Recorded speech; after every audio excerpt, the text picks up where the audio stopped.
Hollow Knight is an indie darling, and on my top 10 games of all time. This game is so aware and has so much lore that even after 6 years of being on the market, we still haven't solved all the mysteries in it. I only have around 75 hours in Hollow Knight, but I adore it. This game feels alive and the world feels like a past civilization. Honestly, this game stands out to me. Ari Gibson's art is fantastic and the gameplay is almost better. The jump height and the nailed control is just perfect. We can talk for hours about how gorgeous the world is, but I'm just going to jump right into it. The map system is like the most Metroidvanias. You go around having no map at all, you find an NPC or a shopkeeper, and then you buy the map. But in Hollow Knight, they have done it so perfectly. Cornifer, the bug who sells maps, is hidden around in every area. And you have to go around until you find some small pages on the ground. And then you have to follow the pages until you hear a low, whisper quiet song. And when you follow the song, you find them. It sounds complicated, but it's honestly just the best way to do it. When I speak about the map, I often go to areas, because the areas are fantastic. The starter area with Dirtmouth and the Forgotten Crossroads, that later becomes the Infected Crossroads, is just amazing. It gives you a sense of wonder, trying to find the next way to get to the next boss or the next area. It's just the best way to make a hub or a starter area for the player. Many times, the starter area becomes way too easy after a while. This doesn't happen in Hollow Knight, because right when you are starting to think that the basic enemies are way too easy, they just upgrade them. They make them explode. They make them double the speed. It's insane. Let's talk about the combat system, because the combat system is also amazing. I don't think I have anything bad to say about Hollow Knight in general, but the combat system is the best part. You can fight big, beautiful, designed boss fights, or you can fight small enemies. But the nail. Let's start with the nail. It's the basic sword that you can use to bounce on enemies or just hit them. And you can upgrade them.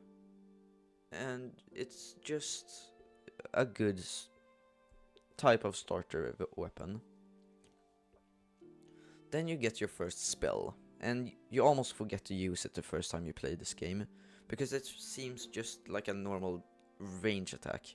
The problem is that that range attack does 3 times as much damage as the nail. First spell you get is called the Vengeful Spirit. You can later upgrade it to the Shade Soul.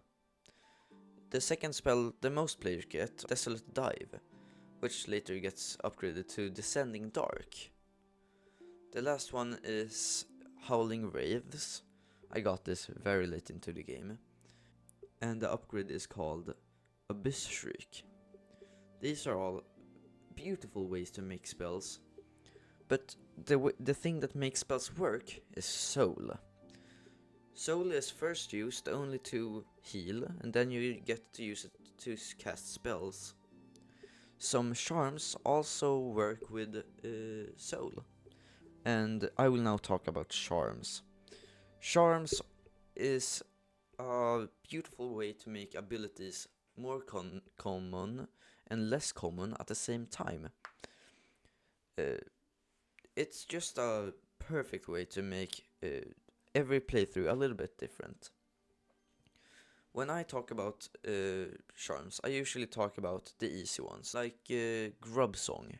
Grub Song makes it so that when you take damage, you also get a little bit of soul, but there's also a lot more complicated charms, like Fluke Murm. Fluke Murm is a charm that makes it so instead of your Vengeful Spirit or Shade Soul, you shoot out small flukes. Flukes are basically just worms. You shoot out small worms, and these worms individually take a little bit of damage on the boss or the enemy you shoot at.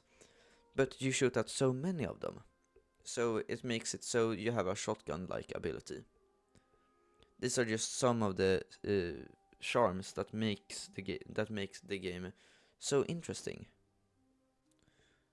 Enemies in Hollow Knight are perfect. I just love them. There's so many different types of enemies. There's battle enemies, and there's explosive enemies, and there's bosses, and there's aspids. I hate aspids, especially primal. Everyone does. But when you talk about enemies, you mostly talk about bosses. The different types of bosses in this game, oh my god. My personal favorite, well, my personal favorite has to be Paint Master Shio. I know so many of you agrees with me. Some might say you need someone that's a little bit harder. But the way he coordinates his attacks with the next one and everything about him is just perfect. Did you know that if you look at Paint Master Shio's pencil, you might just see it change color for each attack? That's just some of the ways that makes him just perfect. It's a perfect boss. We can also talk about the end bosses like Hollow Knight and Radiance. Not to talk about Absolute Radiance because that shit is just shit. But it's so cool that we are able to play against and fight against so many different enemies and bosses in this game. There's one other boss I want to mention. And that boss, well, that boss is just perfect. It's also one of those bosses that I go back to just to fight when I don't have anything to do. Yeah, and that boss is absolutely no doubt about it one of the best. That boss is the Sisters of Battle. The Sisters of Battle is a perfect version of they're already pretty good Mantis Lords. When you take Mantis Lords, you fight them, and you think, well, why couldn't all of three of them attack at the same time? And then you go fight the Sisters of Battle, and you just think, well, they've done it. All of them attacked at the same time. It's just awesome. When everything comes around, Hollow Knight is an amazing game, and Team Cherry did an amazing work with it. But that's all the time we have for today, so I want to thank you for watching, and see you next time. Goodbye!